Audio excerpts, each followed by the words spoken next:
Make in India ही जी काही आत्ता मोठी इव्हेंट सुदैवानं मुंबईत झाली आणि सुमारे 8 लाख कोटी इतकी मोठी गुंतवणूक या मेक इन इंडियाच्या माध्यमातून होणार आहे।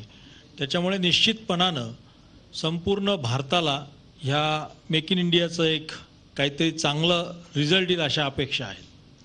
आता आपण कोणीतरी म्हटलं मग की अलोकेशन ऑफ फंड्स हा प्रॉपरली असला पाहिजे। मला असं वाटतं की ह्या मेक इन इंडियाच्या माध्यमातून येणाऱ्या ज्या काही गुंतवणूक आहेत ह्या एसएमईसाठी जर त्याच्यात काही करू शकलेत तर निश्चितपणानं एसएमईला त्याचा फायदा होईल आणि एसएमईचा फायदा झाला तर कारण एसएमईमधनं सगळ्यात जास्ती रोजगार हा निर्माण होत असतो आणि त्याच्यामुळे जसं आता आपण भोगले साहेब म्हटले होते की इन्कम वाढली तर निश्चितपणानं त्याचा खर्च वाढतो आणि तो परत अर्थचक्रातच येतो आणि त्याचा निश्चित फायदा होतो। मला असं वाटतंय की अशा ह्या गोष्टींवरती जर कधी लक्ष दिलं आणि सगळ्यात महत्त्वाचं मेक इन इंडियाचा जर कधी खरं आपल्याला उपभोग घ्यायचा असेल तर ईज ऑफ डुईंग बिझनेस केला तर निश्चितपणानं व्यापार आणि उद्योगाला त्याची चालना मिळणार आहे। आयकराची मर्यादा किती वाढावी अशी आपली अपेक्षा आहे। मग आपल्या इथेच बोलताना कोणीतरी सांगितलं की 5 लाख होईल अशी अपेक्षा आहे परंतु 5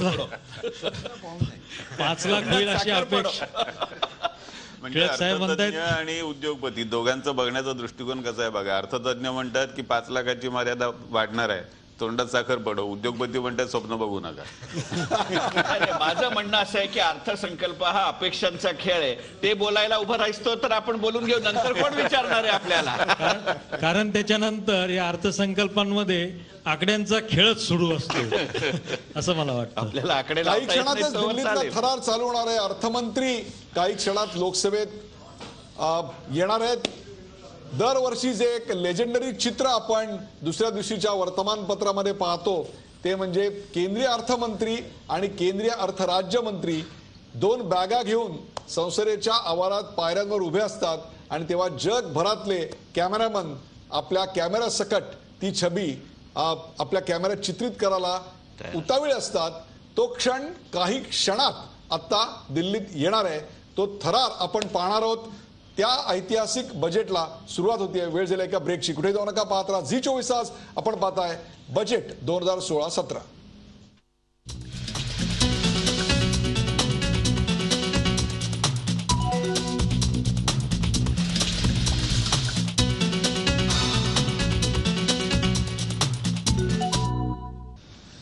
नमस्कार, बजेट 2016-17 मध्ये आपलं स्वागत। महाराष्ट्र चेंबर ऑफ कॉमर्सच्या सहकार्यानं 100हून अधिक उद्योजक आणि डझनभर महाराष्ट्राच्या कानाकोपऱ्यात पसरलेले नामवंत अर्थतज्ञ यांना घेऊन या बजेटचं विश्लेषण आपण सादर करणार आहोत। या क्षणाची सर्वात महत्त्वाची माहिती आणि बातमी म्हणजे कॅबिनेटची बैठक संपलेली आहे। बजेट 2016ला तत्वतः कॅबिनेटनं मंजुरी दिल्यानंतर ते बजेट लोकसभेत सादर करण्याकरता अर्थमंत्री अरुण जेटली आणि राज्यसभेत सादर करण्याकरता जयंत सिन्हा हे पार्लमेंटच्या दिशेने रवाना झालेले आहेत।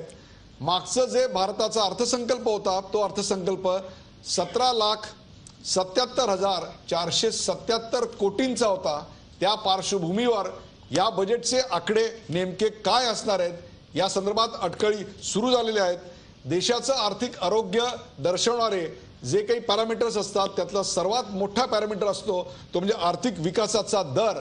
तो आर्थिक विकासाचा दर हा साधारणतः 7.5% इतका असेल अशी अपेक्षा आता अर्थतज्ञांनी व्यक्त केलेली आहे।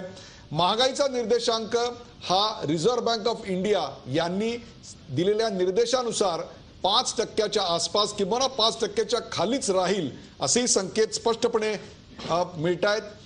3.9% वित्तीय तुटीचं लक्ष्य गाठण्यात अर्थमंत्री यशस्वी होतील अशा प्रकारची आत्ताची आपल्याला सूचना मिळते आहे। सेवा क्षेत्राचा विकासाचा दर हा 10%च्या खाली डबल डिजिट असावा अशी अपेक्षा होती।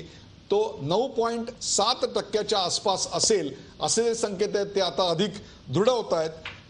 भारतामधल्या अनेक राज्यांमध्ये सध्या दुष्काळ सदृश्य आणि काही राज्यांमध्ये तर थेट दुष्काळ तर बहुसंख्य ठिकाणी तीव्र दुष्काळाची परिस्थिती आहे। अशा वेळेला ग्रामीण भारतासाठी म्हणून नेमकं या बजेटमध्ये काय असणार आहेत, शिक्षण आणि आरोग्याच्या तरतुदी काय आहेत, एकीकडे प्राथमिक शिक्षण, उच्च शिक्षण आणि कौशल्य वृद्धी या तिन्हीमधून होणारी रोजगारक्षम तरुण पिढी हीच भारताचं सर्वात मोठं बलस्थान आहे असं पंतप्रधानांनी शुक्रवारी सांगितलेलं होतं. त्याच वेळेला कुठेतरी या क्षेत्रामध्ये खूप मोठ्या प्रमाणावर आपल्याला बदल घडतील असे संकेत मिळत आहेत. जयराज साळगावकर, 3 गोष्टी, शिक्षणावरचा खर्च, आरोग्यावरचा खर्च आणि पायाभूत सोयी सुविधांवरचा खर्च. मागच्या बजेटमध्ये आपल्याला त्या संदर्भात एक विशिष्ट दिशा, एक स्पेसिफिक दिशा मिळाली दिसलेली होती. यावेळी आपल्याला काय वाटतं, काय व्हायला हवं? ह्या तिन्ही गोष्टींवरचा खर्च कमी करू नये असं माझं मत आहे. कारण ह्याच्यावर जो खर्च होतो हा भांडवली खर्च, ही इन्व्हेस्टमेंट आहे नेट, आणि त्याच्यातून लाँग रनमध्ये म्हणजे पुढच्या काळामध्ये जे रिटर्न्स मिळतील, जो परतावा मिळेल तो पैशापेक्षा फार पलीकडचा असा परतावा असेल. उदाहरणार्थ शिक्षण, त्यातून जो परतावा मिळतो तो पैशाने मोजता येत नाही. तर इतर ठिकाणचे खर्च कमी झाले तरी चालतील, परंतु ह्या गोष्टींवरचे इन्फ्रास्ट्रक्चरवरचा खर्च कमी होता नाही, उलट वाढला पाहिजे. आणि इन्फ्रास्ट्रक्चर नसेल तर वाढ होणार नाही, विकास होणार नाही. तेव्हा कसरत आकड्यांची अशी केली जावी किंवा सोय अशी केली जावी किंवा नियोजन असं केलं जावं की ह्या विषयांवरचे खर्च कमी तर होऊ नयेत, निदान आहेत ते ठेवावेत किंवा त्या प्रोजेक्शनमध्ये ठेवावेत किंवा वाढवावेत. आता कसं करायचं ते हे अर्थ खात्याचा प्रश्न आहे, तो रिझर्व्ह बँक ऑफ इंडियाचा प्रश्न आहे. त्याला जोडून एक आणखीन एक प्रश्न आहे, तो म्हणजे तेलाची आयात. 2014 साली जेव्हा हे सरकार सत्तेवर आलं त्यावेळेला तेलाच्या आयातीकरता आपण 5,71,000 कोटी रुपये इतक्या परकीय चलनाचं आपण आयात करत होतो. तोच आकडा आता तेलाच्या किमती घसरल्यामुळे, त्याला पर्याय उपलब्ध झाला म्हणून नव्हे, तेलाच्या किमती घसरल्यामुळे जवळपास आता 3 लाख कोटीच्या आसपास आलेलं आहे. आता हे जे 80,000 कोटी, 86,000चा आकडा आणि अप्रत्यक्षरित्या तो आकडा 1 लाख कोटीचा होतो, हे 1 लाख कोटी जे या सरकारचे आंतरराष्ट्रीय बाजारातल्या तेलाच्या घसरलेल्या किमतीमुळे खाली येणार आहेत, वाचणार आहेत, त्या संदर्भात काय करता येईल? त्याचा विनियोग कुठे करावा? ते पैसे आपल्याला आपण काही न करता मिळत आहेत, जे वाचलेले पैसे आहेत ते, त्याचा विनियोग कसा करावा आहे, प्रायोरिटी सेक्टरवर त्याचा विनियोग होईल. परंतु त्याच्यावर अवलंबून राहण्यात अर्थ नाही, कारण आजच्या घटकेला जगातले बहुतेक तेल उत्पादक देश हे एकदिलाने सांगतायत आणि इकॉनॉमिस्ट पण सांगतायत की तेलाच्या घसरत्या किमती is a shot in the arm of various economies. त्यामुळे त्या तशा राहतील इन लाँग रन असं मला वाटत नाही.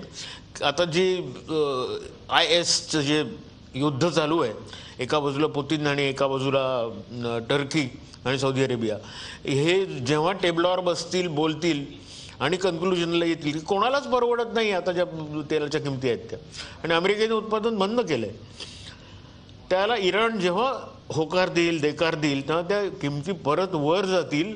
सरकारने किमती परत वर गेल्या तर कुठले खर्च कापायचे याचं प्लॅनिंग आता केलं पाहिजे. नाही, याच्यात एक दुसरा एक मिनिट तुमच्याकडे येतो मी. मानसिंग पवार आपल्या बरोबर आहेत. मानसिंग पवार हे महाराष्ट्र चेंबर ऑफ कॉमर्सचे विश्वस्त आहेत, त्यांचं या कार्यक्रमात स्वागत. मानसिंग पवार, या सरकारसमोरचं आत्ताचं सर्वात मोठं आव्हान जे दिसतंय ते म्हणजे 7th पे कमिशन आणि 1 रँक 1 पेन्शन याच्या अंमलबजावणीनंतर प्रचंड मोठ्या प्रमाणात जो खर्च होणार आहे, तो खर्च जर आपण पाहिला तर मागच्या वर्षी 4,33,000 कोटी इतका खर्च हा पगारावर गेला होता.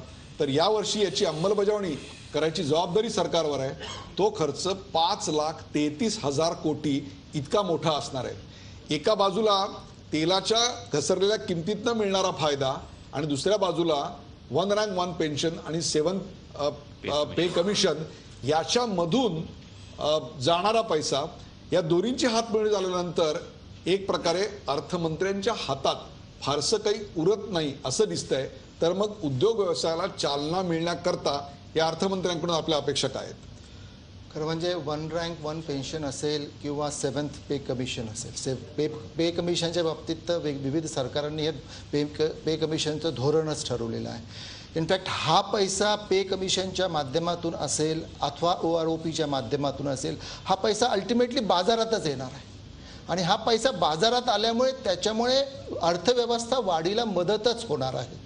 त्यामुळे हे दोन्ही निर्णय अत्यंत आवश्यक आहे आणि ते सरकारने अत्यंत चांगल्या पद्धतीने हे दोन्ही निर्णय राबवण्याची गरज आहे. त्यामुळे हा पैसा जर मार्केटमध्ये आला, बाजारामध्ये आला, तर स्पेंडिंग वाढेल, पब्लिक स्पेंडिंग वाढेल आणि पब्लिक स्पेंडिंग वाढल्यामुळे इकॉनॉमीला चालना मिळेल. आणि त्यामुळे मला असं वाटतं की हे दोन्ही निर्णय अत्यंत स्तुत्य आहे.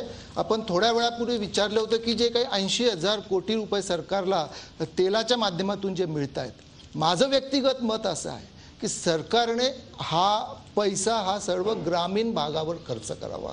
कारण रुरल इकॉनॉमी जेवढी स्ट्रॉंग होईल तेवढी आपली अर्थव्यवस्था स्ट्रॉंग होईल आणि अल्टिमेटली त्याची फळं उद्योग आणि व्यवसाय वाढण्यासाठी मिळतील असं माझं मत आहे. माधवराव, अत्यंत महत्वाचा दुसरा प्रश्न येतो तो म्हणजे बँकिंग क्षेत्राचा.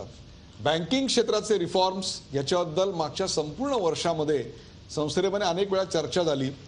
बँकांच्या नॉन परफॉर्मिंग ॲसेट्सचे आकडे हे चिंताजनक आहेत. त्यांनी दिलेली कर्ज ही चिंताजनक आहेत. पब्लिक सेक्टर अंडरटेकिंग असलेल्या बँक आणि त्यांचा परफॉर्मन्स हा देखील अत्यंत चिंताजनक आहे. काही आकडे माझ्यासमोर आहेत आणि ते म्हणजे पंजाब नॅशनल बँक या एका बँकेने दिलेली कर्जांचा आकडा हा आता 35,000 कोटीच्या वर गेला आहे. तर बँक ऑफ इंडियाचा 31,000 कोटी इतका आहे. अलाहाबाद बँकेचा 14,000 कोटी इतका आहे. कॅनरा बँकेचा 28,000 कोटी इतका आहे. हे सगळं म्हणजे हे जे आकडे आहेत हे जानेवारीचे आकडे आहेत, जानेवारी 2015चे आकडे आहेत. या क्षेत्राकरता खूप मोठ्या प्रमाणावर अर्थपुरवठा उपलब्ध करून देण्याची, त्याचबरोबर त्याला शिस्तीची, कठोर शिस्तीची गरज आहे. आपल्यावर जी राजकीय कंपल्शन्स आहेत, समोर येऊ घातलेल्या निवडणुका आहेत, हे लक्षात घेता या बजेटमध्ये एक कठोर कदम उचललं जाईल असं वाटतंय. बँकिंग सेक्टरसाठी आपल्याला कठोर पावलं उचलावी लागतील याबद्दल काही शंकाच नाही. आणि बँकिंग सेक्टरच्या ज्या नॉन परफॉर्मिंग ॲसेट्सचा उल्लेख आपण आत्ता केलात, बऱ्याच वर्षानंतर गेली अनेक वर्ष आपण शेती क्षेत्रामधल्या बुडलेल्या कर्जांबद्दल खूप बोलत आलो. शेतकरी शेती क्षेत्राला कर्जमाफी दिली की त्याला आक्षेप घेणारा एक मोठा वर्ग आपल्याकडे होता आणि तो बोलका वर्ग होता. आणि या सगळ्या वर्गाने शेती क्षेत्रातल्या बुडालेल्या कर्जांवरती ठपका ठेवताना, त्याच्यावरती हल्ला चढवताना आणि त्या ठिकाणचा पतपुरवठा कमी करण्याचा आग्रह धरत असताना बँकिंग सेक्टरमधला हा जो भाग होता त्याच्याकडे कायम दुर्लक्ष जाणून बुजून केलं किंवा ते झाकून ठेवण्याचा प्रयत्न केला. आज हे सगळं बाहेर येतंय आणि खरं आपल्या अर्थव्यवस्थेमधलं दुखणं कुठे आहे हे इथे आता आपल्या समोर येतं. आता दुखणं आपल्या समोर येतंय. आता या दुखण्यावरती औषध, कडवं औषधच द्यावं लागेल. आजाराला कधी गोड औषध देता येत नाही. फार कमी औषधं अशी असतात की गोड असतात आणि त्या औषधं घ्यावीशी वाटतात. एरवी औषधे कडूच असतं. आणि शेतीच्या संदर्भातलं जसं पवारसाहेबांनी उल्लेख केला, चंद्रशेखरनी मगाशी उल्लेख केला की शेती क्षेत्रामध्ये प्रचंड सुधारणांची गरज आज आहे. आणि जोपर्यंत शेती क्षेत्रामध्ये आपण प्रचंड सुधारणा करत नाही, त्याच्यामध्ये गुंतवणूक करत नाही, तोपर्यंत आपल्या अर्थव्यवस्थेला बळकटी येईल की नाही याबद्दल व्यक्तिशः माझ्या मनात शंका आहे. कारण आत्ता देशामध्ये असलेली लोकसंख्या, त्यातलं रोजगार निर्मितीची क्षमता आणि रोजगार करण्याच्या क्षमतेची लोकसंख्या हाही मुद्दा आहे. म्हणजे इथे बसलेले जे उद्योगपती आहेत, अगदी छोट्या छोट्या उद्योगपतींपासून मोठ्यात मोठ्या उद्योगपतीशी बोलत असताना हेच ऐकायला मिळतं की एम्प्लॉयबल पॉप्युलेशन नाही आहे. म्हणजे शिक्षणावर एवढा प्रचंड खर्च केला आणि शेतीपासून, म्हणजे जिथे साधा दगड फोडायचा आहे तिथे सुद्धा योग्य मजूर उपलब्ध नाही आणि जिथे अगदी हायटेक इंजिनियर पाहिजे तिथे एम्प्लॉयबल माणूस उपलब्ध नाही. हा जो काही प्रकार गेल्या काही वर्षांमध्ये देशामध्ये तयार झालेला आहे, त्याला जोपर्यंत आपण उत्तरं शोधत नाही तोपर्यंत अर्थव्यवस्थेमधल्या अनेक गोष्टींमध्ये बदल घडवणं, सुधारणा घडवणं हे नुसतं तोंडाची वाफ दडवण्याचाच विषय राहणार आहे. तिथे प्रत्यक्ष कृती आपल्याला किती करता येईल हा प्रश्न आहे.